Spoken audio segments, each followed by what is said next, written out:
His second consecutive shutout of the Twins. Welcome to baseball seasons 1965. Picture perfect. Go crazy, folks! Go crazy!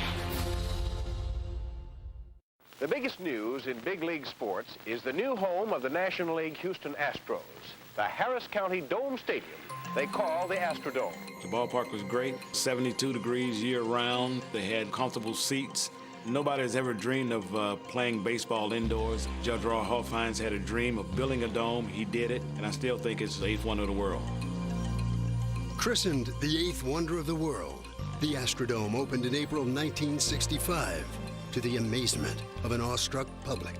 Baseball comes indoors this evening when the Astrodome opens its doors. President Lyndon Johnson is expected to be in attendance tonight as the moment sports fans across the world have been waiting for. I was in the purple section. Where were you sitting? I was in the back row of the yellow section up in the cheap seats. You hadn't even been drafted yet, huh? No, I was a senior in high school that year, and I'd watch them build the dome. We'd go over before the game and watch what they were doing, trying to figure out what was going on. The Astrodome roof arches 208 feet above the playing field, with a clear span side to side of 642 feet.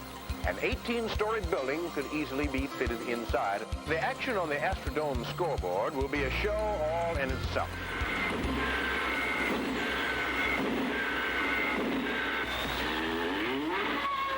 It took 3 years to build. It cost $31 million. It's the only thing of its kind in the world. Mickey Mantle is often credited with hitting the dome's first long ball. Mickey Mantle gets credit for hitting the first home run in the Astrodome, but I did. We played a game the night before against our AAA team, and I hit a home run my first time up in the Astrodome. The next day we played the Yankees, and Mickey Mantle hit a home run. Mickey Mantle drives one into deep center field. Wynn backed up. He's on the warning track. He'll hit a home run.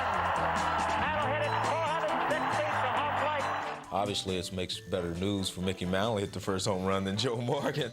And while the dome was indeed a modern marvel, it quickly revealed one unforeseen design flaw. We've got tremendous light here in the Dome Stadium.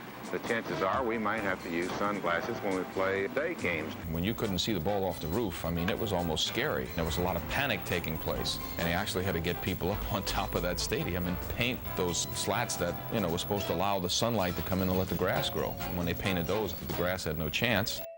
Which was basically the same chance the Astros had to win the 1965 National League pennant. But up in the Bronx, there were completely different expectations. Did I expect the Yankees to be in the World Series since 1965? Basically, I didn't think of that because we kind of take it for granted they always are. They most certainly were. The Yankees remained a fall classic fixture from 1960 to 1964. No other ball club in Major League Baseball had a run like that. So, it was a realistic expectation for one to think they might be vying for a title again in '65. I've been with the club 15 years, and we've just missed winning the pennant twice in 1954 and '59, and I just figure every year we're going to win it, and I feel the same way this year. And why not? Coming off a 99-win year in '64, the Yankees were returning Mickey Mantle and Joe Pepitone, both of whom knocked in 100 runs the year before. One variable was the health of 17-game winner Whitey Ford. Whitey Ford had arm surgery after the '64 World Series, and so he was questionable for the beginning of the '65 season. But remember, I had established myself having led the league in strikeouts in '64. Jim Bouton was one of the premier pitchers. Mel Stottlemyre had come up to '64. So we knew we had three premier starters right there that would make us just as good as any team in the American League. Skipper Sam Mealy's Twins didn't immediately come to mind when one thought of possible challengers to the '65 Yankees. The Twins' second-place finish in 1962 was their best since moving to Minnesota a year earlier. With the Twins in '65 was especially exciting because we were 75 or 100-to-1 shots at the beginning of the season to win the pennant. The Yankees had been the dynasty for years, so we were a team that nobody expected to win. What was expected from the '65 Twins was offense. Their '64 lineup had led the AL with 221 homers, as 6 players blasted 20 or more. Harmon Killebrews, 49, paced the slugging Twins squad. Harmon Killebrews, he was the best home run hitter that I ever saw. While Killebrew was a multiple All-Star, the rest of the Twins lineup sported other promising players such as Bob Allison, Jimmy Hall, Zoilo Versalles, and the '64 Rookie of the Year, Tony Oliva. Most American League pitchers tell you that Oliva has no known weakness. So Oliva was expected to face a well-balanced offensive attack in 1965. We had a complete lineup up and down of average and power. It was never a question about our hitting. It was always if the Twins ever get some pitching, they could be dangerous. The Twins would prove dangerous in '65, as they had assembled quite the accomplished rotation. You had Jim Cott on the mound with you. You had Camilo Pasquale. You had Jim Mudcat Grant, Jim Perry. That was a formidable pitching staff. And so this ball club could beat you in many ways, almost like the Yankees would in the past. In fact, they were almost a mirror image of the Yankees, except they were younger and they were healthier. We knew that we had a chance to topple the Yankees, who had been a great ball club. A big reason for that confidence was the early season performance of shortstop Zoilo Versalles. In May of '65, Versalles had 5 homers and 24 RBIs, unusually big numbers from the Cuban import. Equally surprising was the Yankees' descent to 8th place, 9.5 games behind the first-place Twins. The San Francisco Giants of the early '60s harvested a number of high-quality Latin American players. The 3 Alou brothers, Juan Marichal, and Orlando Cepeda were among the Hispanic players gracing Candlestick Park. In '64, the Giants ventured a bit further for talent, securing the services of Masanori Murakami, who became the first Japanese-born player to appear in the majors. The reliever would play his first full year in '65. Masanori Murakami was way ahead of his time, making the move from the Japanese big leagues to Major League Baseball. However, it was sort of a hostile takeover by the Giants of this prize left-hander from the Japanese leagues. His team in Japan was not happy about this. They felt betrayed. So this was a very trying time because he was a man who not only was far from home in a culture he did not understand, but also not getting any support from back home. But when it came to supporting their own arms in '65, the Giants were amongst the better in baseball. We had a pretty good pitching staff at that time, but mostly, good hitting. Willie Mays, Willie McCovey, and Jim Ray Hart combined for 114 homers and 300 RBIs in '64. Power that buoyed Bay Area title hopes. By '65, the Giants had always been known for home runs. There's a long drive to deep right center field, and till it's bye. So that was part of the culture of being a Giants fan. The long ball, the home run. While the Giants' style of power hadn't secured them a world championship since moving west, their hated rivals, the Los Angeles Dodgers, had won 2, employing a radically different approach. We didn't have a good pitching staff. We had a great pitching staff. We had 9-inning guys. Guys named Sandy Koufax and Don Drysdale, a dynamic duo that headlined a pitching rotation synonymous with dominance. We always felt that we were going to be a contender because of the fact that we had the best pitching in the world. You're talking about Koufax and Drysdale. Don Drysdale. Hard to put into words his value to the Dodgers. Big D, everybody loved Big D. 10 strikeouts for Drysdale. He and Koufax were as great a tandem as any team ever had on the mound. Yet in 1964, neither Koufax nor Drysdale won 20 games, as the defending world champs fell to 6th place, 2 games under 500. That year we had some problems with the pitching staff, and it was just one of those bad years. I was 19-5, and then all of a sudden started to have elbow trouble, and I didn't pitch again that year after I won my 19th game. Perhaps that was one reason the Dodgers acquired 15-game winner Claude Osteen from the Washington Senators prior to the '65 season. When we got Osteen, it was like, you're going to get 3 good games out of the 3 good pitchers. That thought process was dealt a dire blow, however, at the very end of March 1965. At a spring training game, Sandy pitched a complete game. He wakes up the next morning and he looks at his roommate, Dick Trzeski, and he says, "Hey, roomie, look at this." And he holds up his elbow. It was black. So he is sent to confer with the team physician, Robert Curlin. And Curlin said that he had traumatic arthritis, which means that all the cartilage in his elbow was breaking down. Curlin said, "You're in danger of losing use of your arm." While the news sent shockwaves throughout the baseball world, Dodgers fans still believed in their left arm of God. Everybody was always nervous with anything having to do with Koufax because everybody was aware of his history and his workload. But on the other hand, people looked at Koufax as almost this superhuman figure that could rise above everything because he always had. A fact someone in 1965 might readily forget would be the last time the Yankees had a losing season.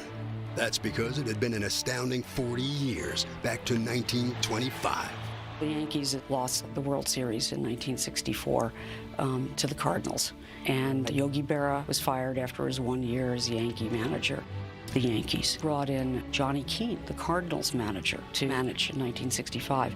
Well, yes, we're a threat every night now. Better, they should have brought in some of the Cardinals' talent, Lou Brock and Curt Flood, because the Cardinals had exposed the Yankees as old and slow. The player who seemed to slow the most had been the longtime linchpin of the Yankees, Mickey Mantle. Mickey was not feeling as good as perhaps he had in his early years, and there's a key right there. You know, here's a ball player that carried a club on occasion. 1964 was one such occasion. Mantle hit above 300 with 35 homers and 111 RBIs. 64 was his last great year. He hit .432 right-handed. But the mixed drop-off in 1965 was precipitous. Only 19 homers and 46 RBIs.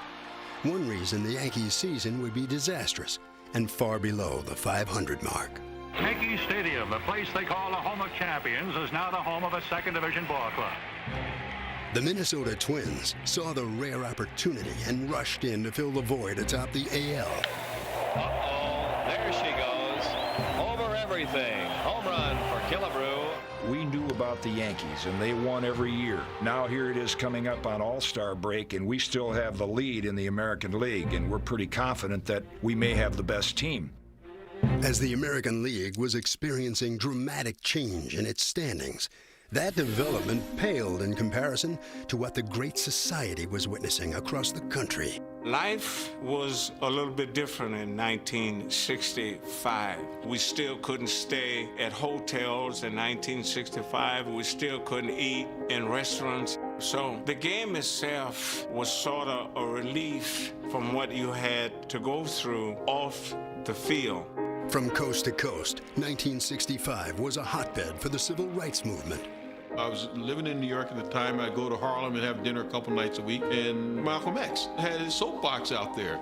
You still can't blame the Negro, and you can't blame the movement. You have to blame the society that let such frustrations develop until this is the result of it. In February of '65, one of the most outspoken advocates for the rights of African Americans, Malcolm X, was assassinated in Manhattan. When he was assassinated, I'm thinking, why would they assassinate this guy? This guy is just going out and talking and saying things, and maybe some people don't like it, but hey, this is America. We can do these things. We've got to learn to disagree without being violently disagreeable. 2 weeks later in Selma, Alabama, Dr. King led a nonviolent march trying to secure voting rights for African Americans. It's detrimental to your safety to continue this march. And while some in the South were still not ready for this long overdue change,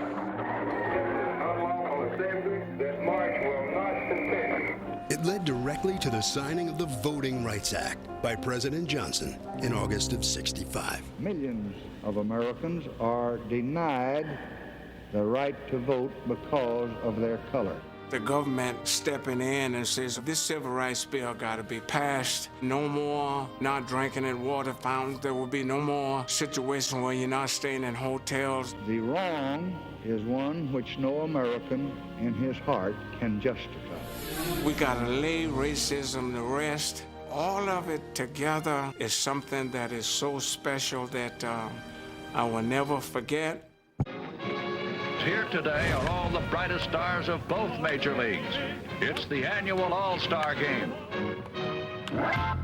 The 36th All-Star Game would take place in the home of the first-place Twins, Metropolitan Stadium. where the NL All-Stars were led by the man who it seemed All-Star games were created for. Sometimes players talk about the All-Star game as if it's just an exhibition game. Sounds like you would get revved up. No, that's not an exhibition game. The guys that talk about exhibition game are guys that are not there. Here's Say-Hey Willie Mays, the center fielder leading off. Mays would practice what he preached on the game's second pitch. There's a fly ball for the gap. Left center field cavalier going way back, and it is gone. Home run, Willie Mays. That's the way the 1965 All-Star game started.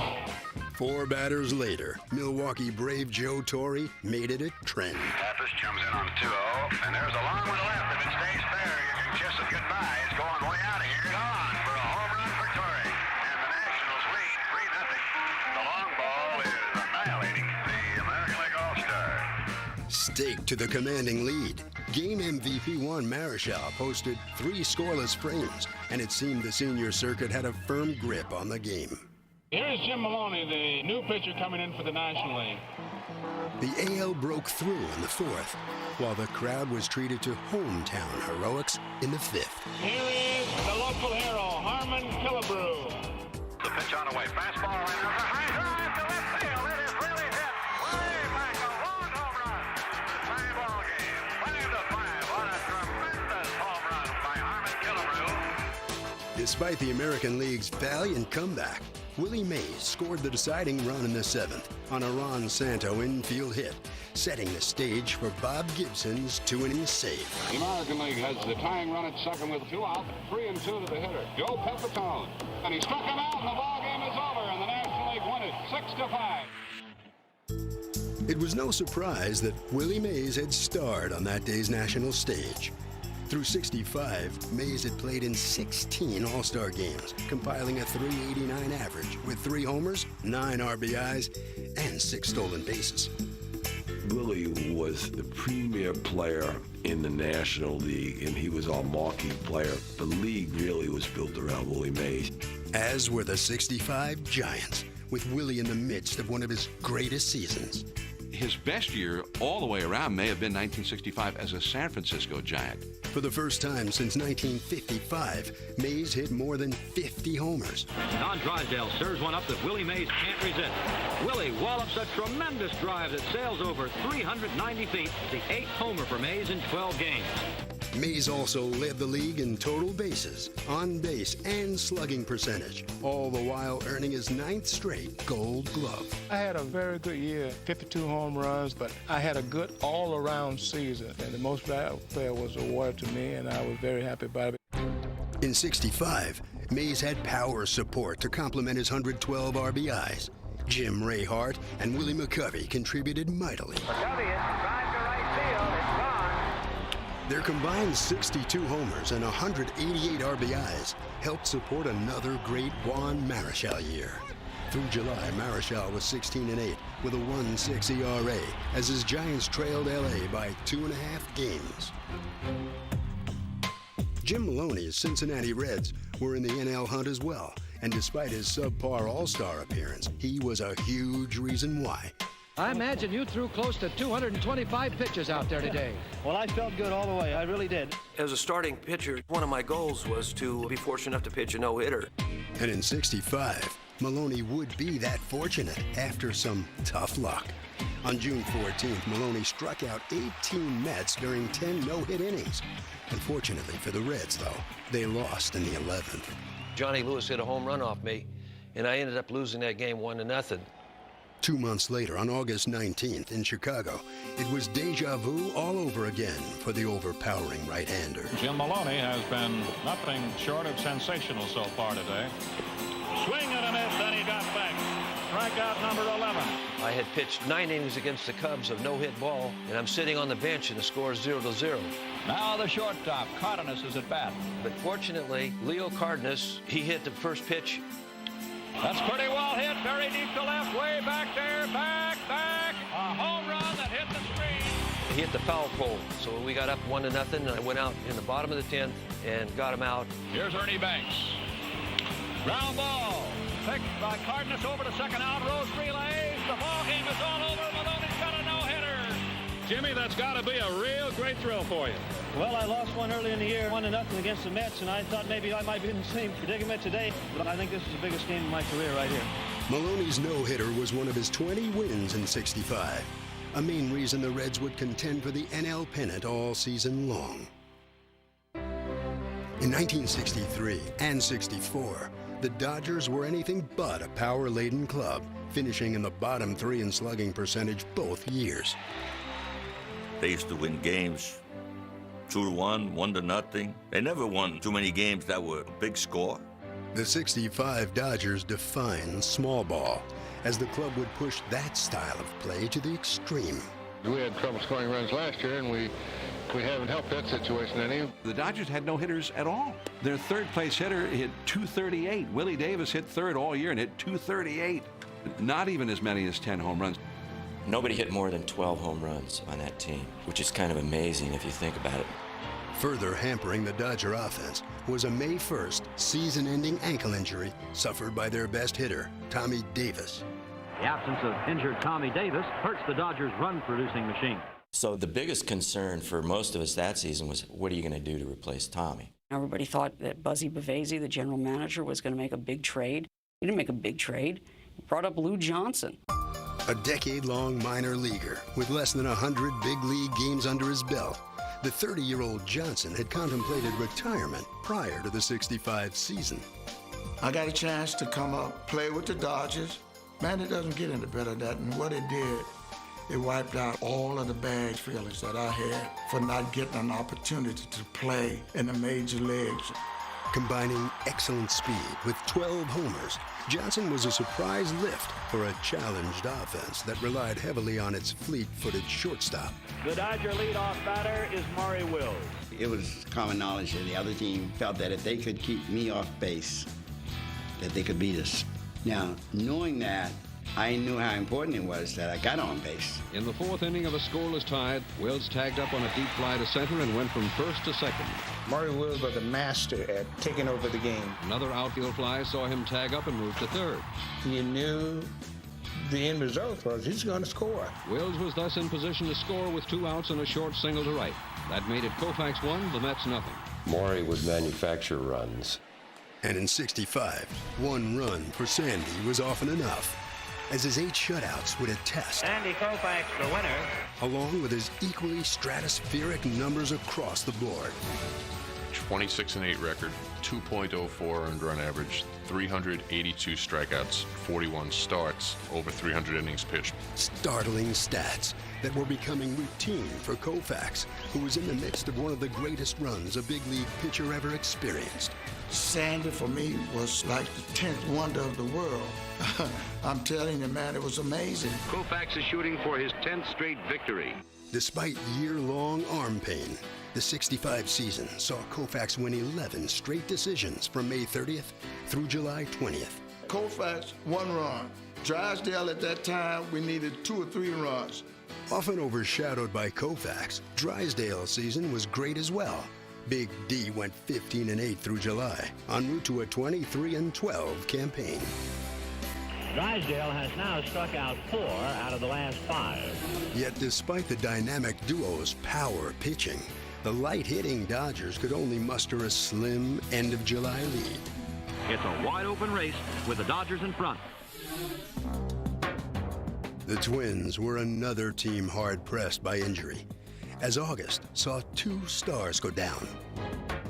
Camilo Pascual was one of the best pitchers in the American League. He got hurt. When he went down, everybody wondered what was going to happen. So they come to me and said, well, Jim, you got to take his spot and be the starter. Jim Perry responded with 5 wins, along with a most solid 2.87 ERA. Hamon Killebrew get hurt. We missed him for about 8 weeks. Into that void stepped Don Mincher. He is always a threat to hit the long ball. 22 homers, 65 runs batted in. Deep to right. Everybody put a piece of the puzzle together, and we was able to win. The dynamic performance of Zoilo Versalles contributed mightily to the Twins' season of success. Zoilo Versalles, he was able to do everything. There you go. Pitch out. Rose barrel. High to receiver. He's in there. The fact that he could run, he could hit with power. Versalles batted .273 and hit 19 homers and knocked in 77 runs. He was an outstanding fielder. He had all this range. Versalles from Killebrew and Valdespino, and it's Versalles. He was a shortstop like we hadn't seen before, because shortstops in that time period were known more just for their defense, so he stood out. Especially in August, when he batted .353 with 22 extra base hits and 36 runs scored. Without their injured stars, Versalles enabled the Twins to increase their AL lead to 7.5 games by the end of August. That year was the year for Zoilo Versalles. He did some outstanding stuff. So outstanding, and made Zoilo the first ever Latin American MVP. It's always been a rivalry. Giants and the Dodgers. That's way back from when I grew up in Brooklyn. The Dodgers and the Giants were always having fights. Every time we faced each other was like a war. And we always knew that whenever the Giants and Dodgers played, anything could happen. And it did. On August 22nd, 1965, the first-place Dodgers held a 1.5 game lead on the Giants. Tension was high as the visitors had taken 2 out of the first 3 games of the series, and the Sunday stage was electric. We went up there to win, to get ready to win this thing, and Koufax was pitching, Marshall was pitching. And while the pitching matchup teased of unforgettable, in the third, with Marichal at bat and John Roseboro catching, the game turned regrettable. I fired it back to Sandy, and I came awful close to Marichal. He threw a ball from behind, hit my ear. He said something like, "You better not hit me with that ball." What actually ended up happening was a brawl, and Marichal hitting Johnny Roseboro over the head with the bat, and more than one time. It was a bloody mess, a horrifying thing to see. The 14-minute melee cost Roseboro a 2-inch gash on his head and terrible remorse for a true gentleman. I always say how bad I felt after that happened, and I regret what I did. On the strength of Willie Mays' decisive 3-run homer off of Koufax, the Giants won that day's battle, but at the same time might have lost the war. The league president suspended Marichal. They have lost the services of a great pitcher for 2 terms. That incident, I always believed, might have been the ultimate downfall of the Giants, even though they won 95 ball games. But while the Marichal suspension may have indeed affected the Giants' pennant chances, the Dodgers' psyche seemed little better as September dawned. We had been struggling, we were having one of those dry spells, and, things are tough. Gilliam doesn't question the call. He knows he is out. A 4-4 record 7 days into the month was worrisome for the now second-place Dodgers. But more problematic was the fact that Koufax hadn't won a game in 25 days. He hadn't been pitching well. In fact, the Dodgers had a guy from the team stationed behind home plate to film him because he was concerned that he wasn't throwing very well. Sandy didn't have real good stuff to start that game. He couldn't get his curveball over. It was a roller. It was up in the strike zone. It was nothing. Bob Henley was pitching a great ball game. He had a no-hitter going into the 7th inning as well. And you can almost taste the pressure now. As the ball game went along, I started to feel better and better. And the last 2 innings, I don't know if I've ever felt any better than that. Sandy could taste it, and he was going for it. He was literally coming out from underneath his cap. You're going to win 1-0 if you can manage to get it over with. 2-2 to Harvey Keene.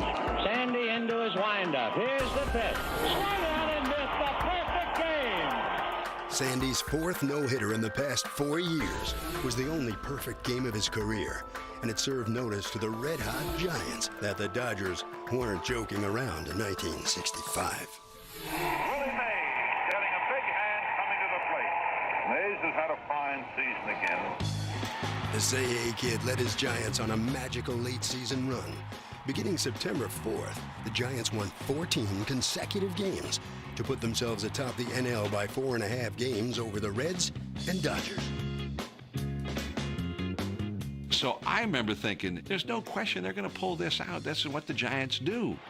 Coincidentally, on the very same day the Giants' winning streak reached 14, September the 16th, the Dodgers began a winning streak of their own. We won 13 straight games. And the Dodgers have won it by a score of 2-1. And that really showed me something. Knowing that the Giants are going to take your glory away from me and win a pennant? No, don't you? You work a little harder because you don't want the Giants to win the pennant.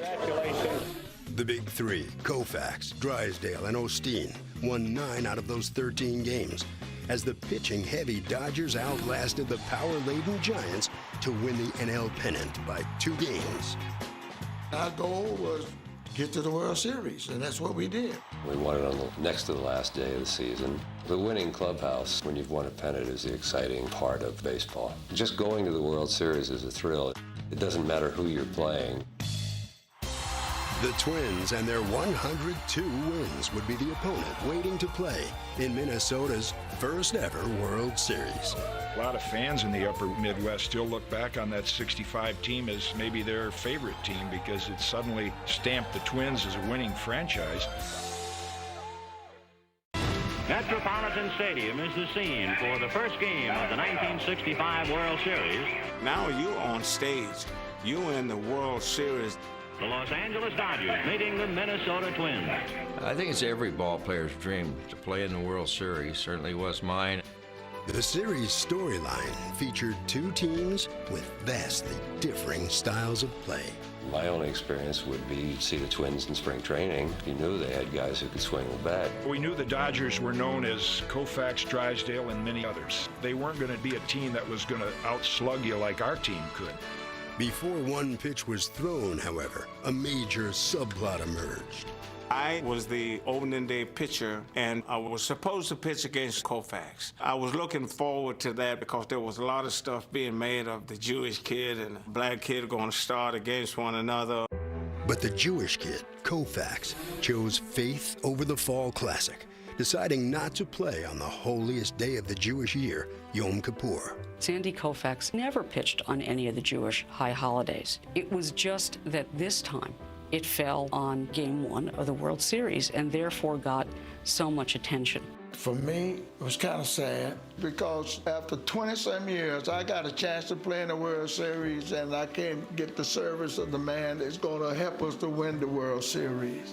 He never offered any explanation to anybody for his reasoning, his motives. I personally asked him the question. Didn't get no answer. What I got was a look on his face that would be everlasting for me. It made a better man out of me. Don Drysdale got the start instead, but unfortunately for the Dodgers, he was unable to complete 3 innings. Don Minchard connects solidly with all his power. Versalles gets around on this one. He pulls it down the line. It's another home run. As the Twins bashed him for 2 homers and 7 runs. Drysdale stunk out the joint, and when Alston went to the mound to take him out, Drysdale famously said, "I bet you wish I was Jewish today, too, huh, Skip?" Grant, meanwhile, scattered 10 hits and going the distance for a lopsided Game 1 win. And Minnesota wins 8-2. This might seem hard to believe to fans today, but I had never seen Sandy Koufax pitch in person till I pitched against him in Game 2 of the '65 World Series. The weatherman has not been kind. The temperature right now, 56 degrees, the wind is 17 miles an hour, and just about every means known to a groundskeeping crew has been used to try and get this field in good playing condition. And I'm warming up next to him in the bullpen, and he looked at me, he said, "You guys don't play in this weather, do you?" And I thought that might be the best chance we had. Undeterred by the conditions, Sandy was superb through 5 scoreless innings, striking out 8. Over, strike 3 called. And I looked at Johnny Sain, our pitching coach, and I said, "If I give up a run, this game's over." Cott hadn't allowed a hit through 4 innings as he faced Dodger right fielder Ron Fairley in the 5th. Curveball hit into right field. So there's the first hit for the Dodgers. Switch hitter Jim Lefebvre come up to hit right-hander. The key moment was Jim Lefebvre hit a hooking line drive. Line drive down the left field line and hooking from Allison, who dives, makes a second. Bob Allison made one of the great catches in World Series history. We just got to look at that one again. In a muddy, soft field, sliding and made a catch that saved a run. Perhaps inspired by that catch, the Twins finally solved Koufax in the 6th.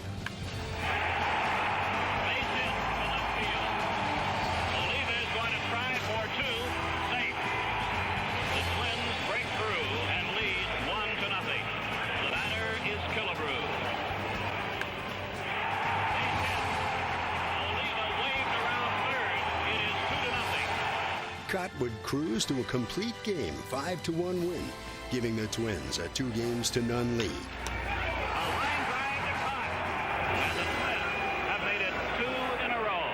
We beat Don Drysdale and we beat Sandy Koufax. And we put a pretty good whooping on them. So we felt good going out to L.A.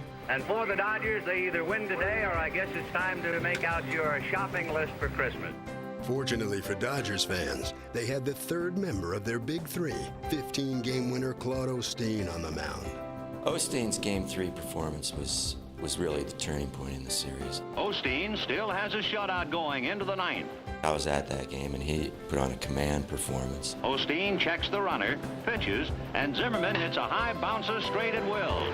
Morey steps on second, fires to first, and it's a double play. The Dodgers win 4-0 as Claude Osteen hurled a 5-hitter.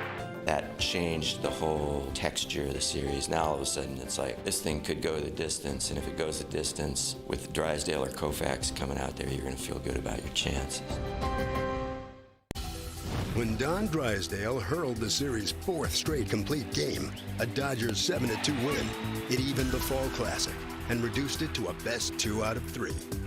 The fifth game of the World Series, and two better left-handers you're not going to find. Jim Cott, an 18-game winner from Minnesota, and the first left-hander in almost 30 years to win 26 games in the National League, Sandy Koufax. Cott got into first-inning trouble when leadoff man Maury Wills reached safely. Ground rule double. Wills now is the first player in the series with 7 hits. And Jim Gilliam looked to provide Koufax with that often decisive 1 run. Gilliam picks on a pitch from Jim Cott and smashes the ball into right field for a single. Wills slides into the plate with the first Dodger run. And when Gilliam scored on a Twins error, the 2-0 lead it staked Koufax to seemed insurmountable. I gave up a few runs early, and that really took all the wind out of our sails, because once Koufax got a few-run lead, it was just a matter of him throwing strikes and finishing it off. Curveball. That is strikeout number 8. Sandy's 4-hit, 10-strikeout, 7-0 whitewash of the Twins shifted both the series' momentum as well as its location. We get back to Minneapolis. Sam Mealy, the manager, says, "Can you pitch on 2 days rest?" I said, "Yes, I can." It is interesting to note that as Grant makes his way to the mound, the Twins' bullpen is busy. Mudcat was our pitching star of that series, and he came back in Game 6 to give us a chance to come back and play Game 7. Through 4 innings, Grant was hurling no-hit baseball. Full count, nobody out. Roseboro goes. Pitches, strike 3. The throw down, a double easily. In the bottom of the 4th, the Twins began to display their trademark on offense, the long ball. Bob Allison levels his bat. And there it goes, into the left field stand. And while Allison's 2-run homer came as no surprise, Allison circles the bases in such joyful haste he almost catches up with Batty. a 6th-inning 3-run homer was a real shocker. Jim Grant steps into the box and then rips into the first pitch for a home run. Author of only 6 regular season homers in his 14-year career, Grant's 3-run blast made the score 5-0, en route to a series-tying 5-1 win. The Twins mob Mudcat, who not only pitched a superb 6-hitter, but put the game away with a 3-run homer. The pregame drama at the 19th deciding Game 7 was palpable. Very interesting scenario. Don Drysdale and John Roseboro walked into Walter Alston's office and said, "Sandy only has 2 days rest. You got to start him." Drysdale had 3 days rest, but Drysdale said, "I can go and get up and down during the game in the bullpen and back him up, but Sandy, once he gets up, he can't sit down because he had that arthritic elbow." The big guessing game is over. Sandy Koufax is the Dodger pitcher. He's starting his 3rd game in 8 days. He said there was nothing left in the tank. Yet somehow, through 3 innings, Koufax fanned 6. Strikeout for Koufax. Matching Koufax 0 for 0 through 3. Jim Cott was also pitching on 2 days rest. Oliva a long way, but he makes the catch and holds on to the ball. In the top of the 4th, though, the feel of the game changed in an instant. Lou Johnson is first man up. My mind was set when I found out Jim Curt was pitching that I was going to do something big, but it had to be a fastball on the inside, and that's what I got. Near the foul pole, Lou Johnson has his second home run of the World Series. That home run meant not just a lot for me, but for the team. And the Dodgers take a 1-0 lead. Because nobody gave us a chance for us to be there for the 7th game of the World Series. And for me to be where I was and had the year that I had, hey, it was supposed to be me. And when LA tacked on a second 4th inning run, it gave a scuffling Koufax some much-needed wiggle room. It's hard to get past what Koufax did that day. He basically had no curveball. Roseboro kept calling for curveballs, and he finally called Rosie out to the mound and said, my arm's killing me, I can't throw it. And Roseboro said, what are we gonna do? And Sandy said, we're gonna bleeping throw it by them. And he did. Sandy, after inning 4, just one fastball after another, and we couldn't catch up with him. Fastball got him. Strikeout number 8. And so far the question is, just how long can a pitcher go with one pitch? The more he pitched, the harder he threw. It's the last of the 9th. Killebrew is on first with 1 out. Strike 3. Batty caught looking. Koufax pitched the greatest game I've ever seen pitched. And now the pressure is squarely on Bob Allison. How he did it, none of the Dodgers ever knew, and the Twins, they didn't know how he did it either. He did it.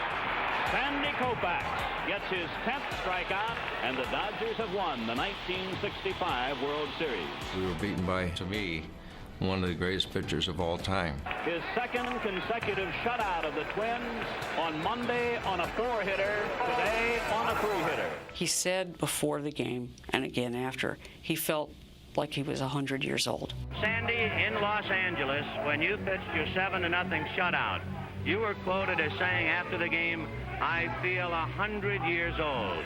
So today, how do you feel? 101. 101. I feel great, Vinny. I know I don't have to go out there anymore for about 4 months. Sandy's Game 7 performance ended perhaps the greatest season-long pitching display in the history of the game. All I could say was, I'm glad I was on his side. You're the greatest, Sandy. You're the greatest, baby. Sandy Koufax would be brilliant again in 1966, leading the league with 27 wins, a 1.73 ERA, and 317 strikeouts.